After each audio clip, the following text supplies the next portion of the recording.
a man in love, a woman preparing for her wedding, a hill fort overlooking the valleys of Maharashtra. At first glance, it sounds like the beginning of a romance. According to police, it became the scene of a heinous murder. And tonight, beyond the crime, beyond the investigation, and beyond the arrests, lies a far darker question. What makes a human being look into the eyes of someone who loves them and decide that that person must die? What makes a man become capable of murder? What makes a woman capable of betrayal so complete that it ends at the bottom of a 400-foot gorge? Because this story is not merely about death. It is not about deception, and it is definitely not about greed. It is about selfishness, and it is about the terrifying reality that sometimes the people closest to you can become the greatest threat to your life. Ketan Agarwal was 26, young, successful, a director in his family's business. His wedding was months away. A palace had been booked. Guests were being invited. Families were planning celebrations. Birthdays were being planned. Vacations were being organized. A future was being built. Then came June 18th, a trip to Lohagad Fort. A phone call, a tragic accident, or so everybody believed. His fiancée allegedly told the police he slipped while taking photographs. A terrible accident, a heartbreaking tragedy. Except something did not add up. And what investigators now claim they uncovered sounds less like reality and more like the plot of a crime thriller. Police allege that this wasn't an accident.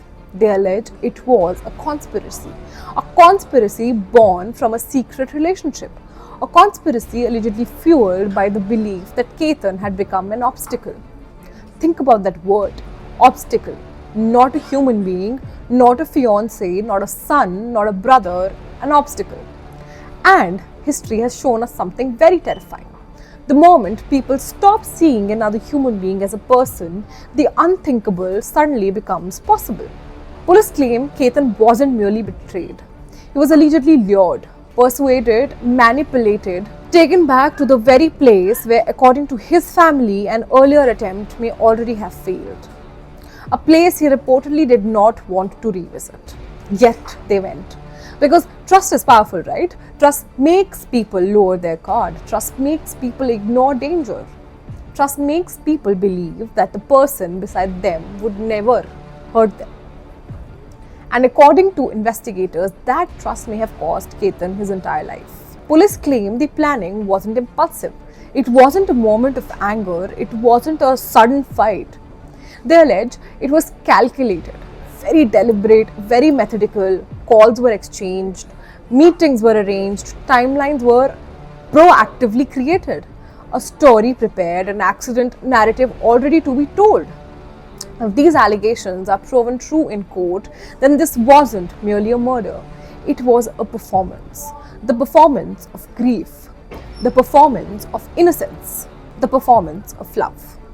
While according to police, something entirely different was unfolding behind the scenes. And perhaps that is what disturbs people the most. Not just the death, the deception. Because all of us entered relationships with an unwritten promise. You may stop loving me, you may leave me, you may break my heart, but you will not destroy my life, right? That promise is what allows society to function. That promise is what makes trust possible. And when that promise is actually shattered, every relationship becomes to feel a little less safe. Every act of trust feels a little more fragile. Tonight, a family that was planning a wedding is planning prayers. A father who imagined watching his son take 7 sacred vows is now visiting a grave. A mother who expected a daughter-in-law is mourning a son. A future has been replaced by a police file. And what investigators continue piecing together is evidence. One truth already stands before us. The deepest wounds are not always inflicted by strangers. Sometimes they come from the people we love the most, the people we trust the most, and the people we never imagined could hurt us.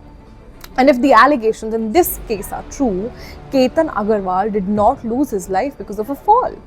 He lost it because trust met betrayal, because love met deception, and because somewhere along the way, human beings stopped seeing another human being as a life worth protecting.